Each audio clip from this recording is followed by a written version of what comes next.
ये हमारी फ़िज़ियोलॉजी की प्रैक्टिकल नोटबुक, जिसे करने में हमें बहुत मज़ा आया था। फ़िज़ियोलॉजी के सारे ही प्रैक्टिकल्स बहुत अच्छे हैं, बहुत मज़े के हैं। मैं आपको दिखाती हूँ इसका। ये सबसे पहले हमारे पास आ जाता है कंटेंट्स, ठीक है। इसमें हमने सारे ही प्रैक्टिकल्स तकरीबन जो है परफॉर्म किए थे। पहला है माइक्रोस्कोप वाला, जो कि मैंने नहीं बनाया था, या शायद अभी आगे है। एक्सपेरिमेंट नंबर 2 है, इसमें बनाना होगा ना। बस ये माइक्रोस्कोप की जो है ना रीडिंग्स लिखनी थी। ये जब आप परफॉर्म करते हो ना, या नहीं भी करते तो खैर मैम कर ही लेते हो, या नहीं तो मैम करा ही देती हैं। खैर हमने ये जो है ना, हमें मैम ने करा दिया था। दूसरा आपका टेम्परेचर वाला है। जैसे जैसे आप परफॉर्म करते जाओगे ना, वैसे वैसे रीडिंग्स लिखते जाओगे, ठीक है। तो ये तो खैर सिंपल है। हाइपोथर्मिया में 35 डिग्री सेंटीग्रेड होता है, नॉर्मल की, हाइपरथर्मिया की, हाइपरपैरिक्सिया की। ये सारा टेम्परेचर जो है ना आपका, मेरे ख्याल से ये मेरा अपना मैयर किया गया था मेरे हिसाब से। तो ये तो बहुत ही कोई फजूल किस्म का प्रैक्टिकल था शायद। हाँ, हीमोग्लोबिनोमीटर कॉम्परेटर, बहुत ही कन्फ्यूजन थी इसमें।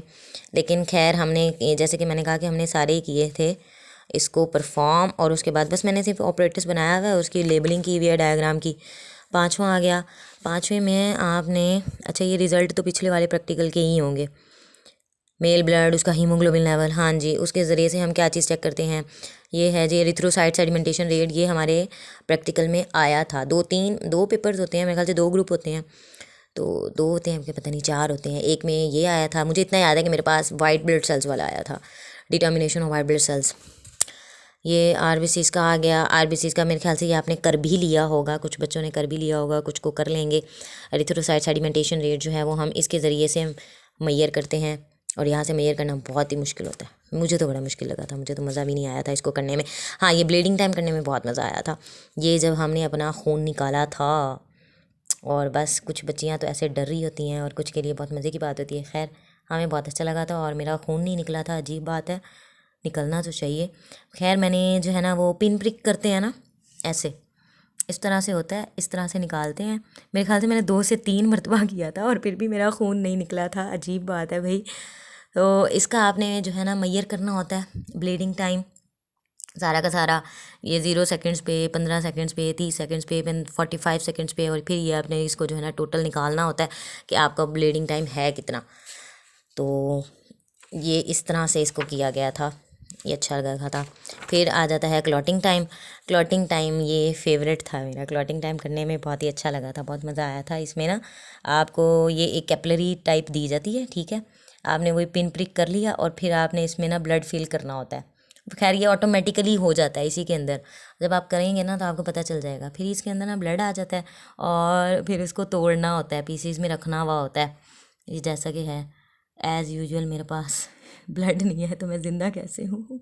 नहीं, ब्लड है, निकला नहीं था, पता नहीं क्यों नहीं निकला था।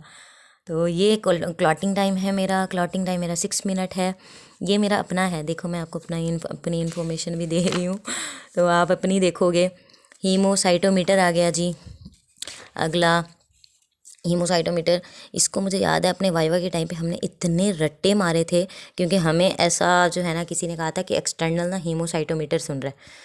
और बस हम शुरू हुए वे कि ये साइडो 1 स्क्वायर, एरियो 1 स्क्वायर, अलाँ फलाँ इतना। ये तो पता नहीं मैंने कहाँ से उठा के छाप दिया था, समझ इसकी आई कुछ नहीं थी। तो बस खैर कुछ नहीं पूछा था उसने यहाँ से। तो उसने वही पूछा था जो हमारे ना रिटर्न में आया हुआ था, और हमारे रिटर्न में आया हुआ था वाइट ब्लड सेल्स वाला।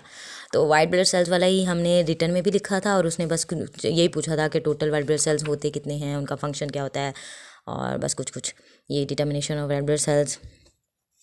ये पता नहीं, हमने अपनी कैलकुलेशंस लिखी हुई हैं, आप लोग अपनी लिखेंगे, यहाँ से ऐसे छाप नहीं देना। ये 10वां आ गया जी, पैक्ड सेल वॉल्यूम। आगे मैंने डायग्राम्स क्यों नहीं बनाई हुई होनी चाहिए थी। रेड ब्लड सेल्स इंडिसेस हो गया। इसमें ये भी बहुत इंपॉर्टेंट है, वैसे रिटर्न के वाले से तो खैर बहुत इंपॉर्टेंट है। कलर इंडेक्स पूछ लेते हैं, डेफिनेशंस ना डिफरेंट आ जाती हैं। MCH क्या होता है, MCHC क्या होता है, कलर इंडेक्स क्या होता है। और कमाल है मैंने आगे सॉल्व ही नहीं किए हुए, ऐसा हो तो नहीं सकता। हाँ कुछ में हैं, आगे हैं। अच्छा चलो हम आगे चलते हैं, फिर हम देखते हैं कि किस किस में हमने सॉल्व किया हुआ है। ये देखो ये आ गया determination of total white blood cells, यही आया था। हाँ मेरे पेपर में तो खैर यही आया था, और फिर हमने यही उठा के जो है ना ये लिखा था, इसकी सारी कैलकुलेशन हमने लिखी थी। और प्रैक्टिकल भी था, वो भी थ्योरी भी लिखनी थी। और ये अभी वही पिछले वाला चल रहा है, डिटर्मिनेशन ऑफ ब्लड ग्रुप आ जाएगा। ब्लड ग्रुप चेक करने में भी बहुत मज़ा आता है, आप सब करेंगे। और ये मेरा अपना ब्लड ग्रुप चेक किया गया है। उफ़ अल्लाह, कितनी गंदी हुई हुई है ये, लेकिन ये अच्छी है। क्या कहते हैं इसको, स्लाइड्स कहते हैं स्लाइड है ये, ठीक है। इसके में ना क्या होता है, ये ऑपरेटर्स कह रहे हैं मटेरियल सारे आपको जो है ना इंस्टीट्यूट वाले, कॉलेज वाले फ्राहम करते ही हैं। तो अब खून तो नहीं फ्राहम करते, खून आपको अपना निकालना पड़ता है। अब 3 जगह पे खून निकाला है, तीनों जगह पे मेरा नहीं निकला। ये मेरा ब्लड ग्रुप कौन सा था, मेरा ब्लड ग्रुप ओ पॉजिटिव था। लेकिन मुझे इतना याद है कि ये ना सही से मेरा हुआ नहीं था, और मैं इतनी थकी हुई थी ना, थक गई थी। मैंने कहा बस अब जो भी निकला छोड़ो पड़े, यही जाके मैंने लिख दिया ओ पॉजिटिव। अब पता नहीं मेरा कौन सा है। उसके बाद हम देखते हैं अगला चंदे की। मैंने यानी कि कुछ हमने छोड़े हुए हैं, कुछ हमने किए हुए हैं। मैं आपको बताती हूँ, इसमें ना